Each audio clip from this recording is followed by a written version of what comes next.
नमस्कार. श्री स्वामी समर्थ. प्रत्येकाच्या देवघरामध्ये असा एक मंगल कलश असतो. हा मंगल कलश आपण कुलदेवतेच्या नावाने स्थापन करतो. हा स्थापन करताना मंगळवारी किंवा शुक्रवारी स्थापन करायचा असतो. कुलदेवतेच्या नावानं स्थापन केल्यानंतर सर्व काही आपल्या घरामध्ये मंगल होतं, अनिष्ट असं काहीच होत नाही. म्हणूनच याचं नाव मंगल असं आहे. आता या नाण्याला ज्यावेळी स्थापन केल्यानंतर आपण असं पाण्याच्या गडूमध्ये हे ठेवून देतो आणि ह्याची जी खालची बाजू असते ती अखंड पाण्यामध्ये बुडालेली असते. त्यामुळे नारळाला कोंब येतो. आपलं विज्ञान सांगतं की ज्यावेळी नारळ पाण्यामध्ये असतो त्यावेळी साहजिकच नारळाला कोंब येतो. पण आपलं शास्त्र सांगतं की नारळाला कोंब येणं हे नेहमी शुभ मानलं जातं. कुलदेवतेचा आशीर्वाद मानलं जातं, कारण हा नारळ श्रीफळ म्हणजेच लक्ष्मीचं प्रतीक असणारं आणि कुलदेवतेचं प्रतीक असणारा हा घट आणि त्याच्यावरती कोंब येणं म्हणजे कुलदेवतेचा आशीर्वाद. कुलदेवता प्रसन्न होऊन आपल्याला आशीर्वाद देत आहे असा त्यामागचा हेतू असतो. आता अशाच प्रकारचं माझ्या दसऱ्यातील आणि दिवाळीतील नारळालाही कोंब आला आहे. मी असा नारळ ज्यावेळी पाण्यामध्ये भरून ठेवते त्यावेळी ह्या नारळाला 3 डोळे जे असतात त्यातून एका ठिकाणाहून ह्या नारळाला कोंब येतो आणि नवनिर्मिती होते. नवनिर्मिती म्हणजे काय? नवीन कोंब येऊन एक जीव वाढत असतो. ज्यावेळी एखादा जीव सृष्टीमध्ये वाढत असतो ते नेहमी चांगलंच असतं. तर अशा प्रकारे माझ्या दसऱ्यातील नारळाला हा कोंब आला होता. तुम्ही पाहू शकताय. आता हा तिरका का कोंब आला?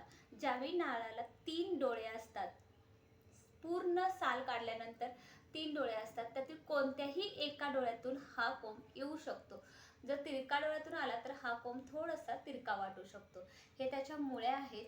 आता मी हा ज्यावेळी दसऱ्यातील नारळाला कोंब आला त्यावेळी मी घटस्थापनेच्या वेळी हा नारळ चेंज केला आणि एका बादलीमध्ये असं पाणी भरून ठेवून दिला.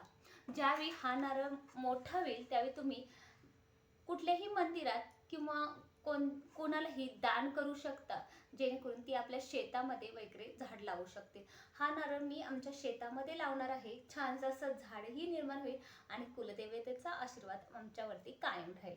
त्यानंतर ज्यावेळी मी हा दसऱ्यामधील घटस्थापनेनंतर ज्यावेळी नारळ बदलला त्यावेळी दुसऱ्याही नारळाला अशाच प्रकारे कोंब आला होता. तुम्ही बघू शकता. 2 ते 3 महिन्यामध्ये दोन्ही नारळाला असे छानसे असे कोंब आलेले आहेत. आणि वैशिष्ट्य म्हणजे तुम्हाला एक सांगायचं राहिलं की या नारळाला अगोदर एक कोंब आला होता, पण स्त्रीच्या हातून हा नारळ खाली पडला.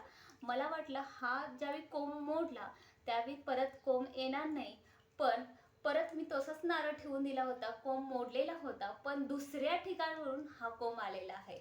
म्हणजे असं नाही की एखादा कोंब मोडला तर त्याचा दुसऱ्या ठिकाणावरून येणार नाही. हे मी स्वतः अनुभवलेलं आहे. स्त्रीच्या हातून ह्याला एवढा असा पांढरा कोंब आलेला होता, पण स्त्रीला काहीही माहीत नव्हतं. तिनं नारळ खाली टाकला आणि टाकल्यानंतर तो कोंब मोडला. मला वाटलं आता परत कोंब येणार नाही, पण परत दुसरीकडून हा कोंब आला. तुम्ही पाहू शकता. अशा प्रकारे माझे 2 झाडं तयार झालेले आहेत. मी अखंड ही एका बादलीमध्ये भरून ठेवते आणि नंतर ही शेतामध्ये लावणार आहे. आता हा जो नारळ आहे, कोंब आलेला नारळ देवघरात ठेवू नये म्हणून मी हा नारळ दिवाळीच्या लक्ष्मीपूजनला ठेवून दिलेला आहे. अजून तरी याला कोंब आलेला नाहीये, पण मला वाटतं नक्कीच लवकरात लवकर कोंब येईल.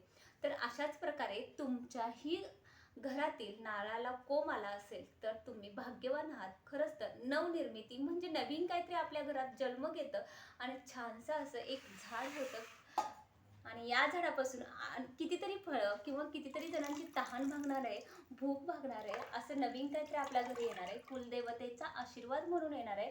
ही झाडं तुम्ही कोणत्याही मंदिरात तुम्ही दान करू शकता. जर शेती वगैरे नसेल, शहरात राहत असाल तर, नसेल तर गावी शेतामध्येही लावू शकता. आजची ही माहिती तुम्हाला कशी वाटली? आवडली असेल तर नक्की लाईक करा आणि सबस्क्राईब करायला विसरू नका. आणि मेन म्हणजे तुमच्या काही शंका कुशंका असतील देवघरातील नारळाला कोंब आल्यानंतर त्या सगळ्या दूर झाल्या असतील, कारण कुलदेवतेचा आशीर्वाद कायम आपल्यावरती असल्यानंतर आपल्या घरात विघ्न असं किंवा अमंगल असं काहीच घडणार नाही. कारण आपण जो देवघरामध्ये स्थापन केलेला मंगल कलश आहे त्यावरतीच पूर्णपणे आपलं पूर्ण मंगलच होणार आहे. श्री स्वामी समर्थ.